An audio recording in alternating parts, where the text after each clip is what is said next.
إن الحمد لله نحمده ونستعينه ونستغفره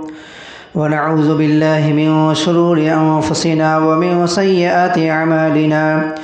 من يهده الله فلا مضل له ومن يضلله فلا هادي له وأشهد أن لا إله إلا الله وحده لا شريك له وأشهد أن محمدًا عبده ورسوله يا أيها الذين آمنوا اتقوا الله حق تقاته ولا تموتن إلا وأنتم مسلمون يا أيها الناس اتقوا ربكم الذي خلقكم من نفس واحدة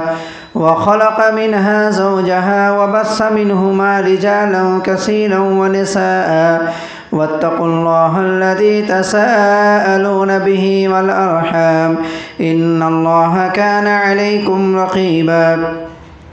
يا أيها الذين آمنوا اتقوا الله وقولوا قولا سديدا يصلح لكم أعمالكم ويغفر لكم ذنوبكم ومن يطع الله ورسوله فقد فاز فوزا عظيما أما بعد فإن خير الحديث كتاب الله وخير الهدي هدي محمد صلى الله عليه وسلم وشر الأمور محدثاتها وكل محدثة بدعة وكل بدعة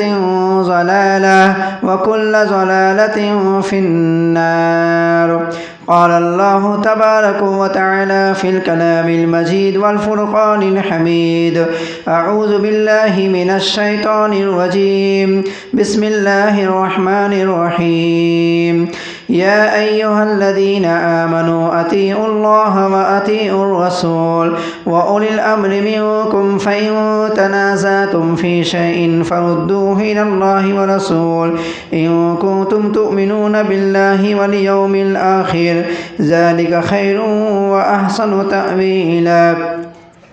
وقال الله تبارك وتعالى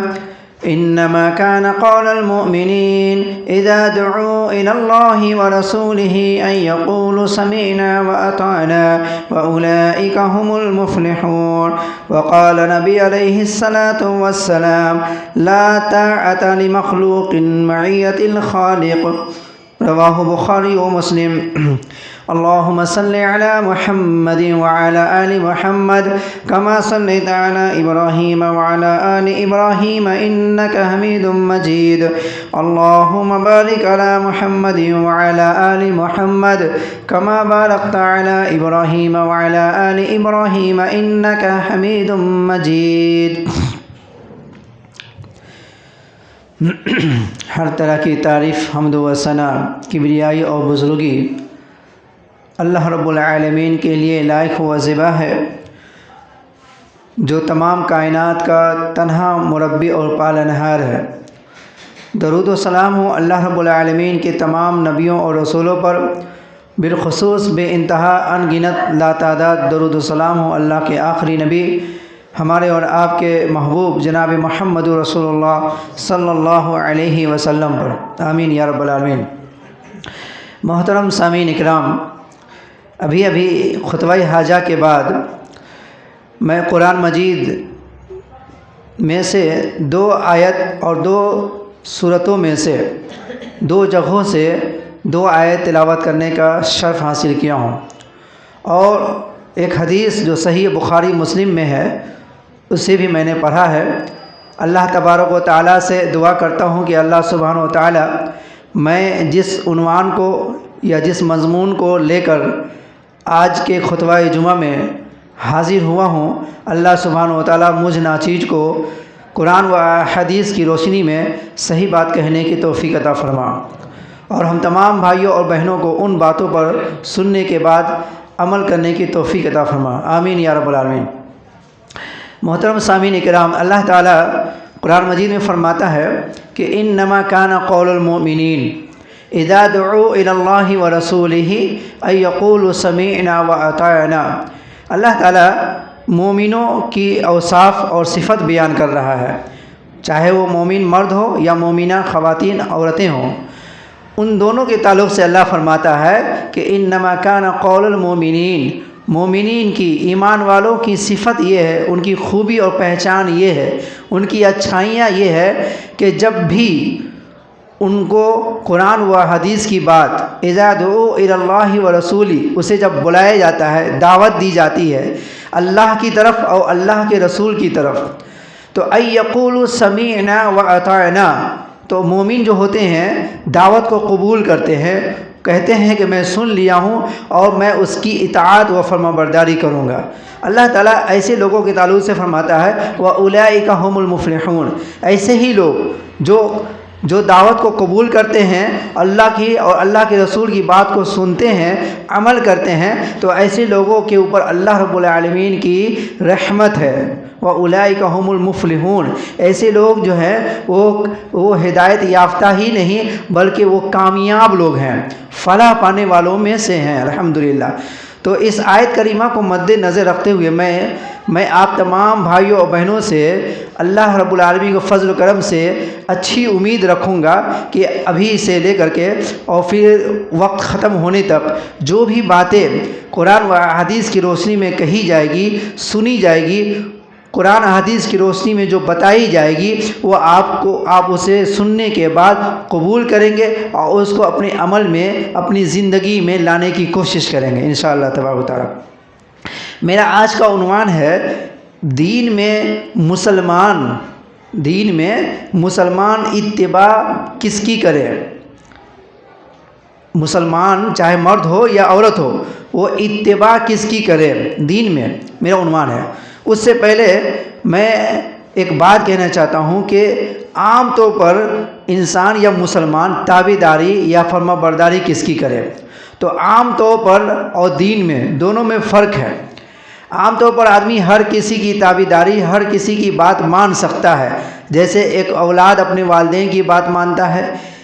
بڑے بزرگوں کی، چھوٹے بچے بڑوں کی بات مانتا ہے، اسی طریقہ سے علماء اور مشائخ کی بات ان کے مقتدی مانتے ہیں، حاکم وقت کی بات ان کی پرجا مانتے ہیں، تبع تابعین و تابعین کی بات بھی مانی جاتی ہے جو بزرگان دین سلف صالحین ہے۔ لیکن کیا ان لوگوں کی بات حرف آخر ہے یا پتھر کی لکیر ہے؟ ان کی بات 100% درست ہے؟ تو اس کا جواب یہ ہے کہ اگر ان بزرگوں کی یا ان لوگوں کی بات صحیح ہے، قرآن و حدیث کی روشنی میں ہے، تو ہم پر فرض ہے کہ ہم ان کی باتیں فوراً مان لیں۔ اور اگر ان کی باتیں قرآن و حدیث کے خلاف ہے، اگر ان بزرگوں کی باتیں گناہ کی طرف لے جاتی ہے، معصیت کی طرف لے جاتی ہے، چاہے بزرگ میں والدین ہو یا پھر اور کوئی بھی ہستی ہو، اگر وہ ہم کو قرآن و حدیث کے خلاف کسی بات پر عمل کرنے پر توجہ دلاتے ہیں یا بضد ہیں اور کہتے ہیں کہ تمہیں یہ کرنا ہی ہوگا، تو اس وقت ہمیں صرف اور صرف اللہ اور اس کے رسول کی بات ماننی ہے۔ جیسا کہ اللہ کے نبی صلی اللہ علیہ وسلم صحیح بخاری میں فرماتے ہیں لا طاعت لمخلوق معیت الخالق، یعنی خالق کی نافرمانی میں کسی مخلوق کی اطاعت جائز نہیں ہے۔ خالق اللہ رب العالمین ہے اور مخلوق ہم اور آپ ہیں، تو کسی بھی مخلوق کی نافرمانی، کسی بھی مخلوق اگر کوئی ایسی بات کرنے کا حکم دیتا ہے، کوئی بھی مخلوق، اور اس میں اللہ اور اس کے رسول کی نافرمانی ہے، تو وہاں پر انسان یا مسلمان کے لیے یہ ضروری ہے کہ وہاں پر اس شخص کی بات کو نہ مانیں۔ اس حدیث میں اللہ کے نبی صلی اللہ علیہ وسلم فرمایا، اور قرآن مجید میں اللہ تعالیٰ فرماتا ہے وَتَعَاوَنُوا عَلَى الْبِرِّ وَالتَّقْوَى وَلَا تَعَاوَنُوا عَلَى الْإِثْمِ وَالْعُدْوَانِ، یہ سورہ مائدہ کی آیت ہے۔ اللہ تعالیٰ فرماتا ہے وَتَعَاوَنُوا عَلَى الْبِرِّ، کہ تقوی اور نیکی میں، وَتَعَاوَنُوا عَلَى الْبِرِّ وَالتَّقْوَى، کہ تقوی اور نیکی کے کاموں میں تم لوگوں کی مدد کرو، نیکی کے کاموں میں لوگوں کو، وَتَعَاوَنُوا عَلَى الْبِرِّ وَالتَّقْوَى، نیکی اور تقوی کے کاموں میں لوگوں کی مدد کرو، وَلَا تَعَاوَنُوا عَلَى الْإِثْمِ وَالْعُدْوَانِ، اور گناہ اور معصیت کے کاموں میں لوگوں کی مدد نہیں کرو، یعنی لوگوں کی بات نہیں مانو۔ تو اس آیت کریمہ میں اللہ رب العالمین تمام مسلمانوں سے بالخصوص بلکہ تمام انسانوں سے اللہ تعالیٰ کہتا ہے کہ اچھے کاموں میں لوگوں کی بات مانو، اور اگر کوئی آدمی برا کام کہتا ہے، گناہ کی کام کہتا ہے، گناہ کی باتوں کی دعوت دیتا ہے، تو اس وقت ہمیں اور آپ کو نہیں ماننے۔ تو آج کا میرا عنوان تقوی یا پھر برائی یا نیکی کا نہیں ہے، بلکہ ہم اتباع کس کی کریں، ہم مسلمان اتباع کس کی کریں۔ ہم مسلمان کیا تابعین کی اتباع کریں، تبع تابعین کی اتباع کریں، علماء مشائخ کی اتباع کریں، صحابہ کی اتباع کریں، یا پھر پیارے نبی جناب محمد رسول اللہ صلی اللہ علیہ وسلم کی اتباع کریں۔ تابعداری ہم اللہ کے نبی صلی اللہ علیہ وسلم کی کریں یا کسی اور کی؟ تو اس کا جواب قرآن مجید کے 10 آیات میں 10 صورتوں میں اللہ تعالیٰ نے جگہ جگہ یہ مسلمانوں سے مخاطب ہو کر فرمایا ہے۔ ان میں سے ایک آیت جو سورہ نساء کی آیت نمبر 59 ہے، جو میں نے ابھی خطبہ حاجہ کے بعد پڑھا ہوا، کیا ہے؟ یا ایھا الذین آمنوا، اے ایمان والو، اطیعوا اللہ و اطیعوا الرسول، اللہ کی اور اللہ کے رسول کی اتباع کرو، وَأُولِي الْأَمْرِ مِنْكُمْ، اور پھر جو تمہارے نزدیک اولو الامر ہیں ان کی۔ لیکن اگر تمہارے درمیان کوئی اختلاف ہو جائے، کوئی تنازع ہو جائے، تو اس صورت میں تم پھر لوٹ آؤ اللہ اور اس کے رسول کی طرف۔ میرے بھائیوں، اس آیت کریمہ میں اللہ تعالیٰ نے صرف اور صرف 2 ذات یا 2 شخص کی طرف لوگوں کو بلانے کی دعوت دی ہے، یعنی کہا ہے کہ تم 2 لوگوں کی ہی صرف اتباع کر سکتے ہو، 2 شخص کی، 2 ذات کی، ایک اللہ رب العالمین کی اور دوسری اللہ کے رسول صلی اللہ علیہ وسلم کی۔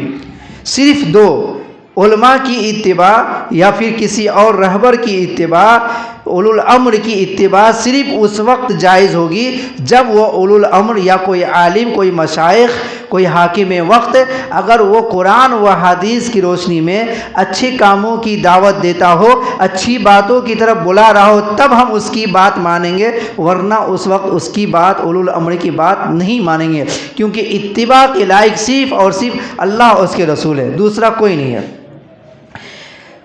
اور پھر اللہ تعالیٰ نے سورہ نمبر 3 آیت نمبر 31 میں بھی اطیعوا اللہ و اطیعوا الرسول کا ذکر کیا، پھر سورہ نمبر 3 آیت نمبر 32 میں ذکر کیا، سورہ نمبر 4 آیت نمبر 69 میں ذکر کیا، سورہ نمبر 4 آیت نمبر 59 میں ذکر کیا، پھر سورہ نمبر 5 آیت نمبر 92 میں، پھر سورہ نمبر 8 اور آیت نمبر 20 میں، پھر سورہ نمبر 24 آیت نمبر 54 میں، اور سورہ نمبر 47 آیت نمبر 33، اور آخر میں سورہ نمبر 64 اور آیت نمبر 12 میں۔ یعنی ان 10 آیات میں اللہ تعالیٰ مسلمانوں سے، ایمان والوں سے کہتا ہے اطیعوا اللہ و اطیعوا الرسول۔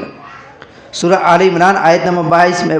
32 میں فرماتا ہے قل ان کنتم تحبون اللہ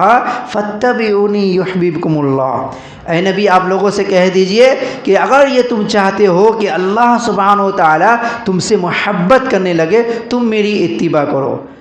تو اس آیت کریمہ سے بھی پتہ چلا کہ مسلمانوں کو صرف اور صرف کسی بھی مسئلے میں وہ مسئلہ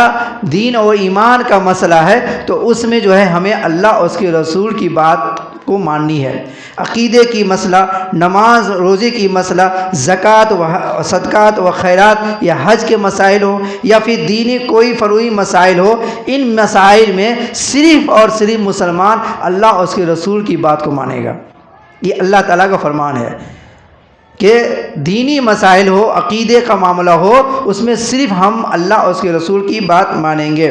اور پھر اللہ تعالیٰ نے سورہ نساء آیت نمبر 80 میں فرماتا ہے کہ من یطیع الرسول فقد اطاع اللہ۔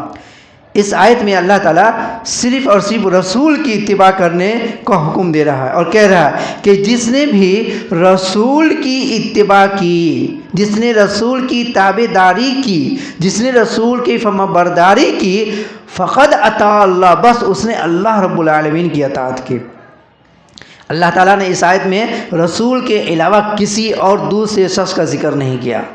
کہا کہ اگر اللہ کی اطاعت کرنا چاہتے ہو تو تم میرے بھیجے ہوئے پیارے نبی محمد رسول اللہ صلی اللہ علیہ وسلم کی اتباع کرو۔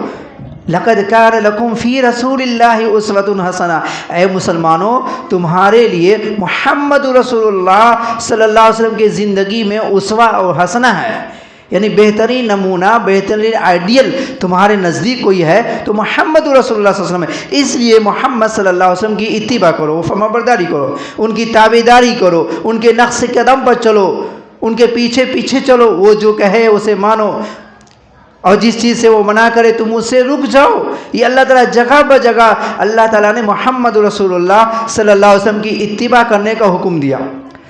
اب اللہ تعالیٰ نے آخر محمد صلی اللہ علیہ وسلم کی اتباع کرنے کا حکم کیوں دیا؟ کیوں دیا اللہ تعالیٰ نے؟ اس کا جواب یہ ہے کہ اللہ تعالیٰ خود فرماتا ہے سورہ نجم جو کہ 27ویں پارہ میں ہے، اللہ تعالیٰ فرماتا ہے کہ وَمَا يَنْطِقُ عَنِ الْهَوَىٰ إِنْ هُوَ إِلَّا وَحْيٌ يُوحَىٰ، کہ اے مسلمانوں میں آپ تم کو صرف اور صرف محمد صلی اللہ علیہ وسلم کی تابعداری، ان کے نقش قدم پر چلنے کا حکم اس لیے دے رہا ہوں کیونکہ محمد صلی اللہ علیہ وسلم جو کچھ بھی حکم دیتے ہیں، جو کچھ بھی فرمان نافذ کرتے ہیں، جو بھی آرڈرز دیتے ہیں، وہ تمام کے تمام آرڈرز، تمام کے تمام حکم، تمام کے تمام قوانین محمد صلی اللہ علیہ وسلم کے نہیں ہوتے بلکہ میرے ہوتے ہیں۔ وَمَا يَنْطِقُ عَنِ الْهَوَىٰ إِنْ هُوَ إِلَّا وَحْيٌ يُوحَىٰ،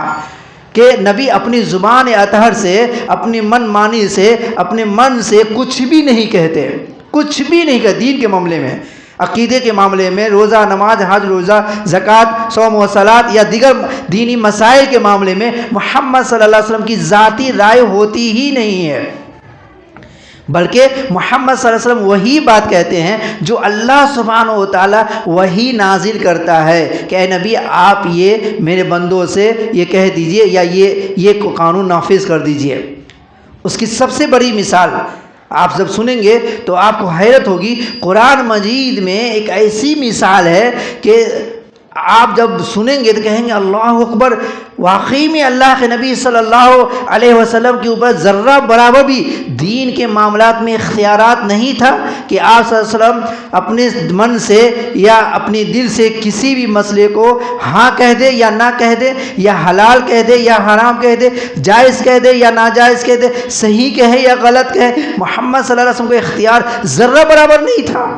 تو ہاں، اس کا جواب یہی ہے کہ ہاں واقعی میں محمد صلی اللہ علیہ وسلم کو یہ اختیار نہیں تھا کہ آپ اپنی مرضی سے، اپنے من سے، جب تک کہ وہی نازل نہ ہو جائے تب تک کہ آپ جو ہے کوئی بھی مسئلے کا حل نہیں کرتے تھے۔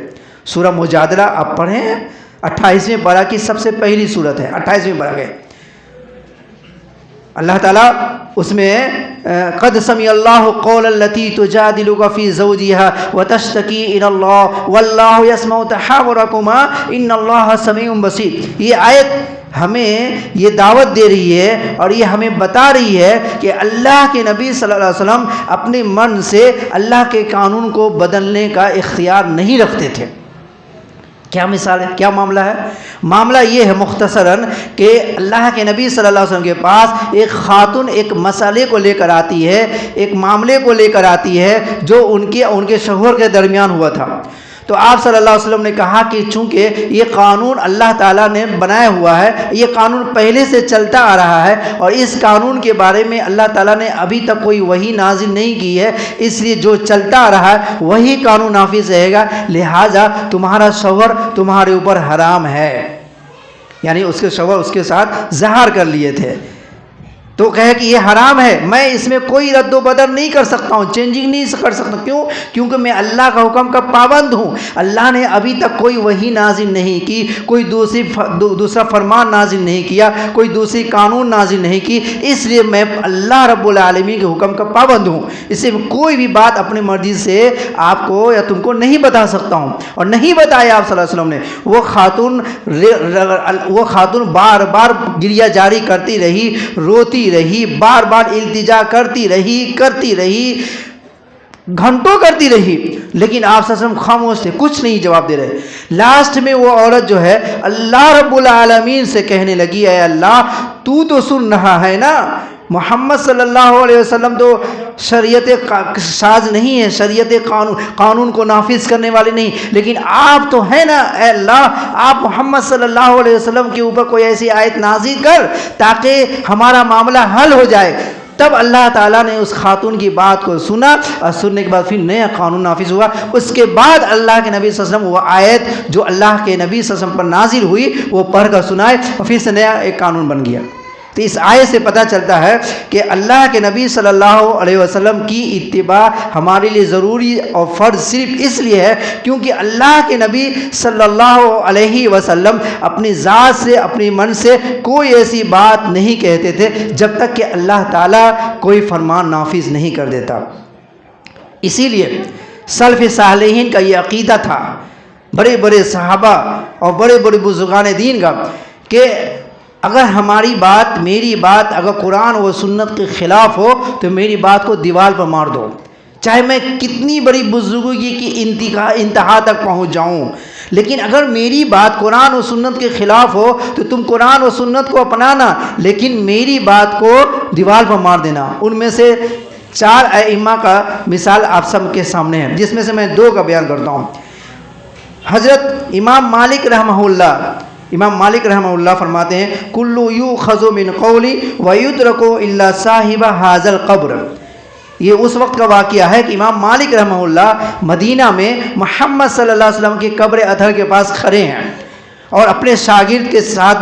کھڑے ہیں اور اپنے شاگرد کو کہہ رہے ہیں اے میرے شاگرد کلو یؤخذ من قولی ویترک الا صاحب ھذا القبر، کہہ رہے ہیں کہ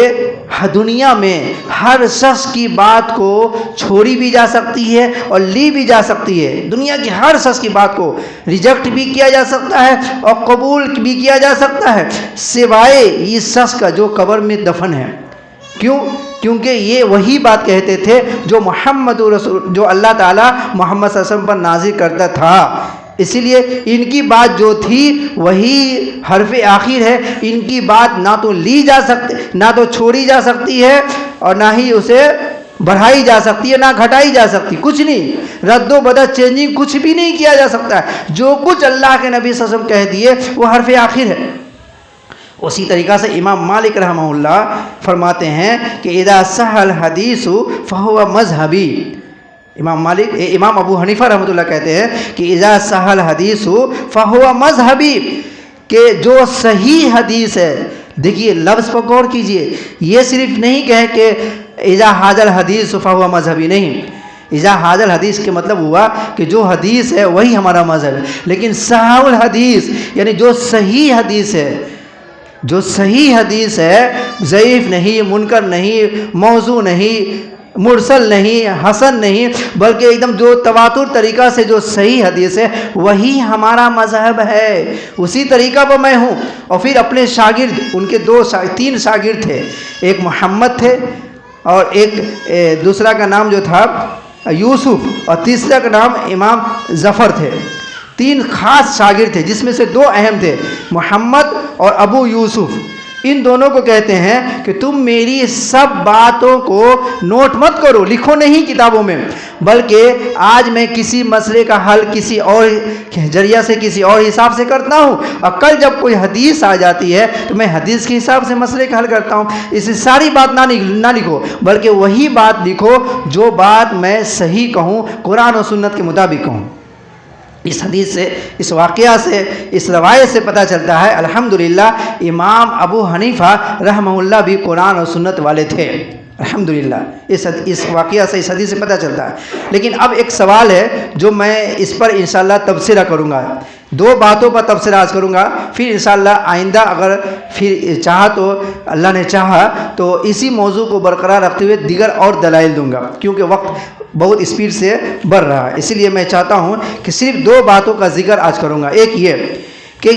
امام ابو حنیفہ رحمۃ اللہ عنہ کا یہ عقیدہ ہونے کے باوجود کہ جو صحیح حدیث ہے، اس کے باوجود وہ کہہ رہے ہیں کہ جو صحیح حدیث ہے وہی میرا مذہب ہے، اس کے باوجود ان کے حوالے سے کچھ ایسے اعمال ہمارے تک پہنچے ہیں یا مسلمانوں کے درمیان ہے جو کہ صحیح احادیث کے برخلاف ہے، صحیح حدیث کے مخالف ہے۔ تو پھر کیسے امام ابو حنیفہ رحمۃ اللہ عنہ کہہ دیے کہ جو صحیح حدیث ہے وہی ہمارا مذہب ہے؟ تو اس کا جواب یہ ہے کہ امام ابو حنیفہ رحمۃ اللہ عنہ کو نماز کا مسئلہ پر میں بیان کر رہا ہوں، نماز کا، کہ امام ابو حنیفہ رحمۃ اللہ عنہ کو نماز میں خاص کر کے 2 ارکان، 2 رکن ایسا تھا جس کا جو عمل جو تھا وہ حدیث، صحیح حدیث سے ثابت نہیں تھا۔ ایک یہ کہ نماز میں بایاں ہاتھ کے اوپر دائیں ہاتھ رکھنا، اور پھر نماز میں سینے پر ہاتھ باندھنا، یہ رسول صلی اللہ علیہ وسلم کے عمل سے صحیح سند کے ساتھ ہے۔ لیکن ابو حنیفہ رحمۃ اللہ عنہ کا عمل یہ تھا کہ آپ رحمۃ اللہ عنہ بایاں ہاتھ کے اوپر دائیں ہاتھ رکھ کر کے ناف کے نیچے رکھتے تھے، ٹھیک ہے۔ دوسرا عمل ان کا یہ تھا کہ رفع الیدین، رکوع میں جانے سے پہلے، رکوع سے اٹھنے کے بعد، اور 2 رکعت کے بعد جب تیسری رکعت کے لیے کھڑے ہوتے تھے تو اس وقت رفع الیدین نہیں کرتے تھے۔ اب سوال یہ ہے کہ جب ان کا یہ عقیدہ تھا، ان کا یہ مذہب تھا کہ جب صحیح حدیث آ جائے تو وہی میرا مذہب ہے، اس کے باوجود آپ جو ہیں اس عمل پر کیوں تھے؟ اس کا جواب یہ ہے کہ یہ اس لیے تھے کیونکہ ان کے نزدیک یہی حدیث پہنچی تھی۔ اگرچہ وہ حدیث ضعیف تھی لیکن ان کے نزدیک یہی حدیث پہنچی تھی، اور جو دوسری حدیث جو پہنچی تھی اس کے بارے میں ان کا یہ گمان تھا، ان کا یہ گمان، یقین نہیں، پختہ یقین نہیں، ان کا یہ گمان تھا کہ رفع الیدین والا جو معاملہ ہے وہ شروع کا معاملہ تھا، بعد میں نبی اکرم صلی اللہ علیہ وسلم اس کو ختم کر دیے تھے، اس عمل کو آپ صلی اللہ علیہ وسلم بند کر دیے تھے، یہ ان کا عقیدہ تھا۔ اسی وجہ سے انہوں نے حدیث ہونے کے باوجود انہوں نے اس حدیث پر عمل نہیں کیے۔ ان کے علماء کرام کا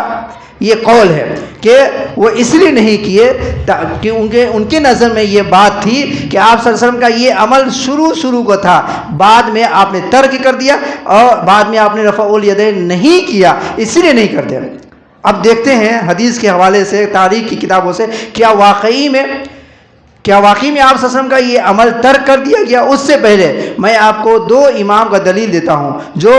خود امام ابو حنیفہ رحمۃ اللہ عنہ کا شاگرد تھے، جیسا کہ میں نے ابھی بیان کیا کہ امام محمد اور پھر امام ابو یوسف رحمۃ اللہ عنہ دونوں خاص شاگرد تھے،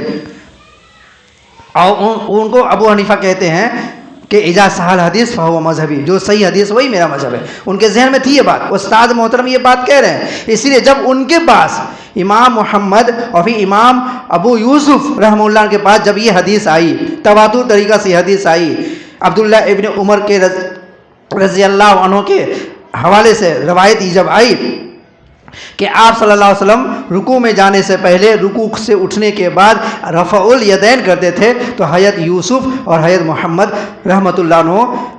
اس کے باوجود کہ وہ امام ابو حنیفہ کے شاگرد تھے، وہ رفع الیدین کر کے نماز پڑھتے تھے۔ الحمدللہ وہ شاگرد تھے لیکن رفع الیدین کر کے نماز پڑھتے تھے، نماز میں الحمدللہ، اور سینے پر ہاتھ بھی باندھتے تھے، یہ تاریخ کی کتاب میں موجود ہے۔ اب رہی بات کہ یہ ایک الزام کہیں یا پھر لوگوں میں یہ بات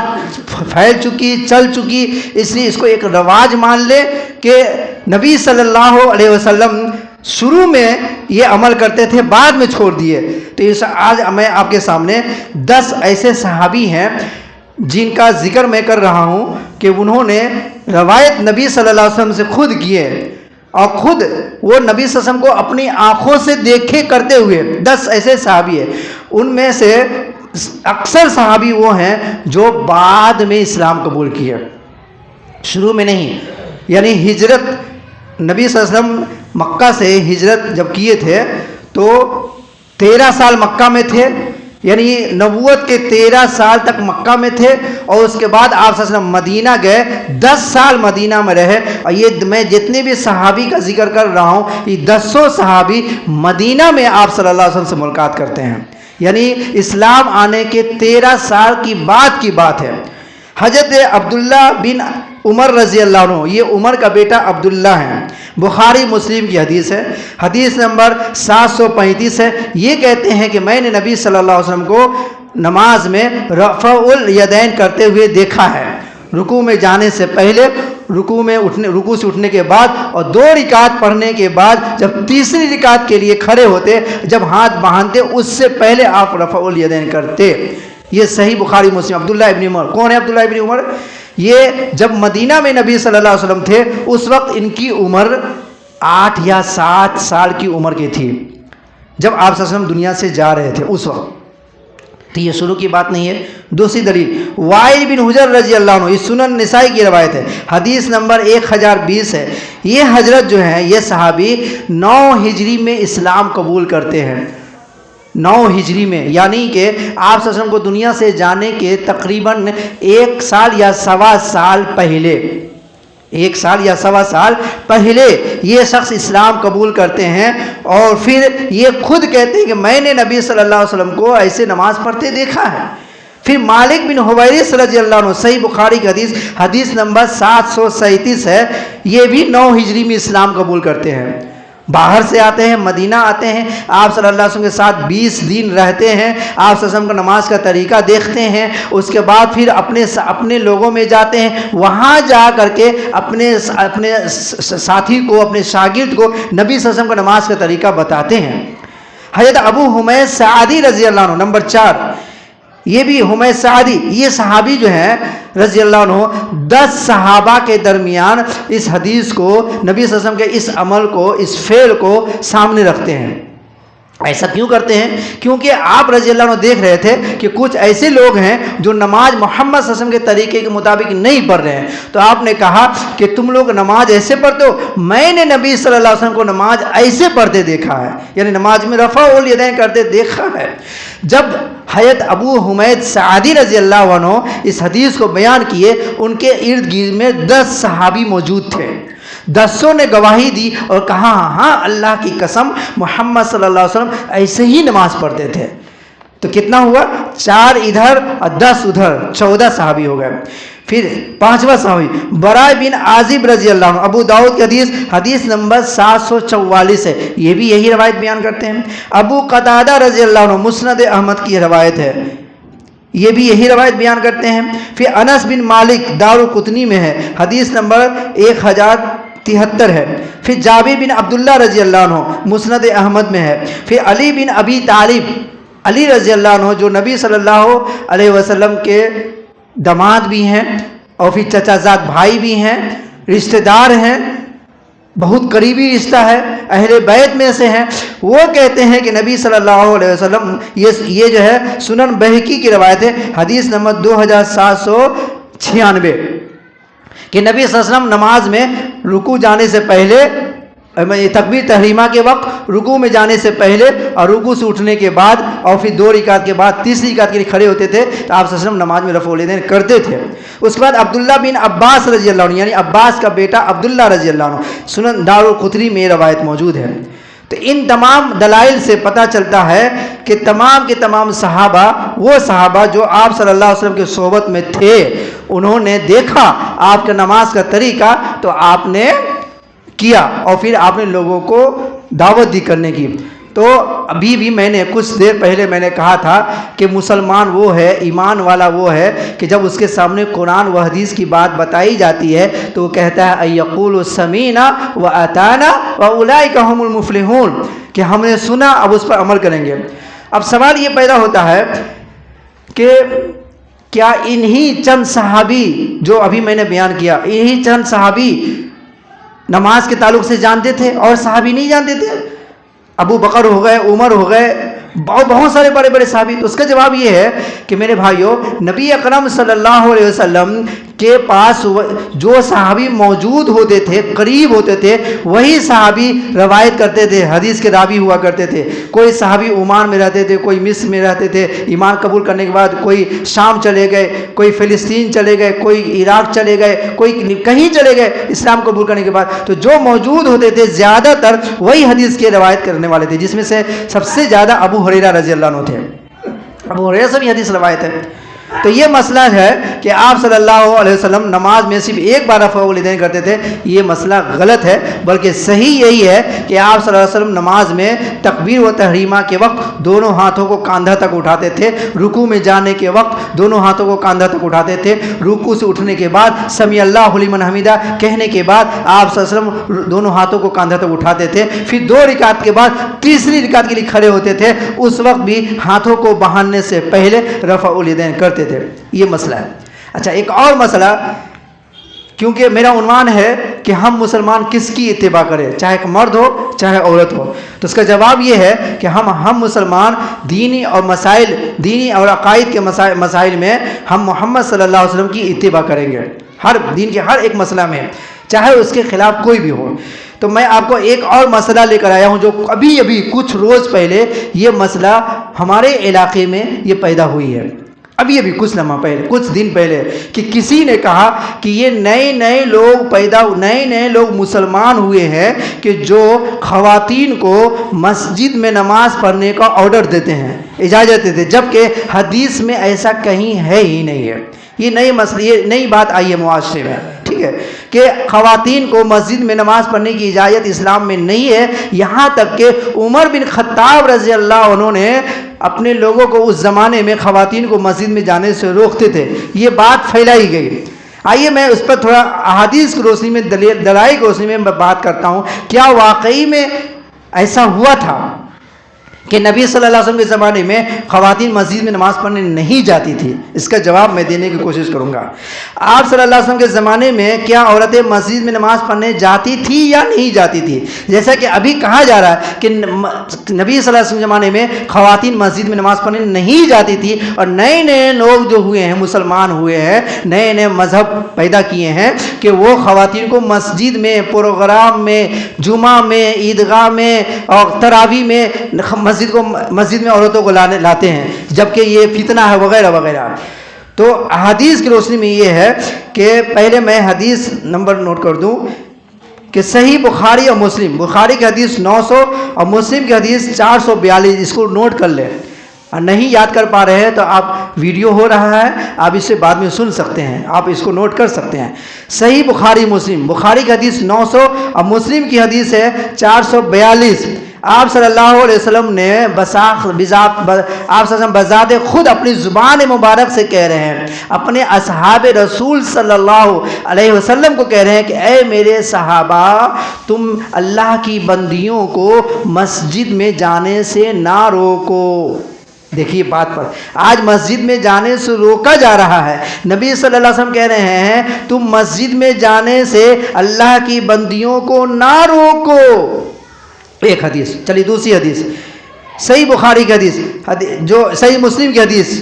کہ آپ کے زمانے میں عورتیں مسجد میں نماز پڑھنے جاتی تھی، جیسا میں نے ابھی بتایا. آپ صلی اللہ علیہ وسلم نے فرمایا جب تم میں سے کوئی مسلمان عورت مسجد میں جانے کی اجازت چاہے،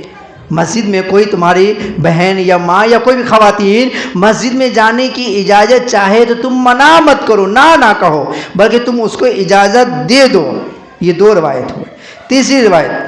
صحیح بخاری کی حدیث نمبر 578 ہے، یعنی 578، کہ آپ صلی اللہ علیہ وسلم کے زمانے میں خواتین عشاء اور فجر کی نماز تک مسجد میں نماز پڑھنے جاتی تھی، تراویح یا پھر قیام اللیل یا پھر اور نماز تو دور کی بات. آپ صلی اللہ علیہ وسلم کے زمانے میں خواتین جو ہے وہ فجر اور عشاء کی نماز میں جایا کرتی تھی. اماں عائشہ صدیقہ رضی اللہ عنہا بیان کرتی ہیں کہ ہم جو ہے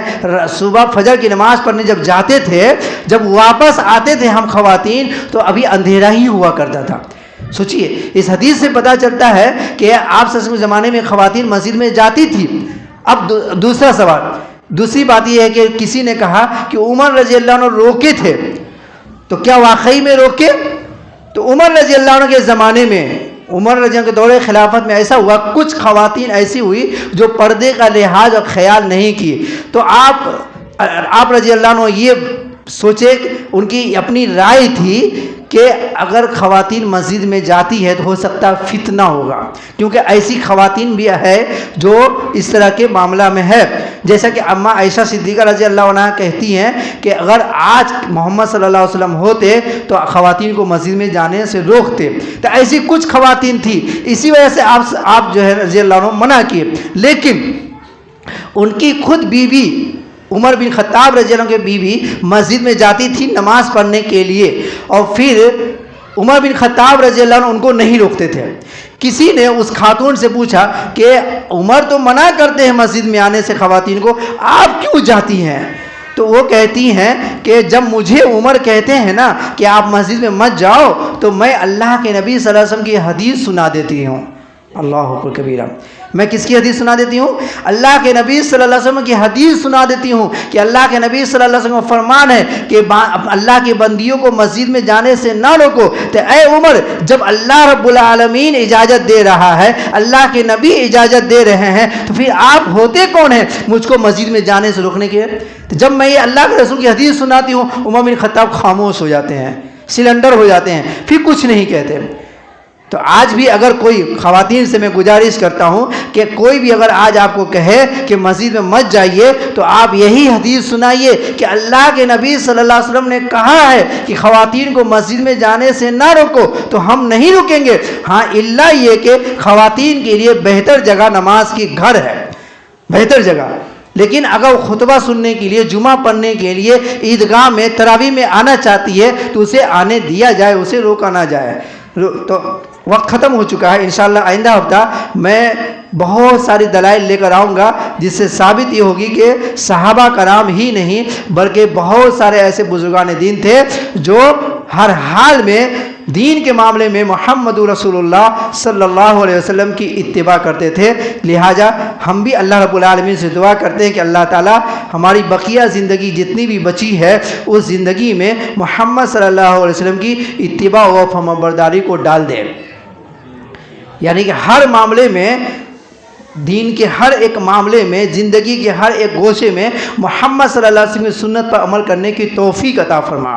آمین۔ خواتین ہو یا مرد حضرات ہو، ہر کسی کو اللہ تعالیٰ سب کو اتباع رسول صلی اللہ علیہ وسلم پر عمل کرنے کی توفیق عطا فرما، آمین۔ وآخر دعوانا الحمدللہ رب العالمین۔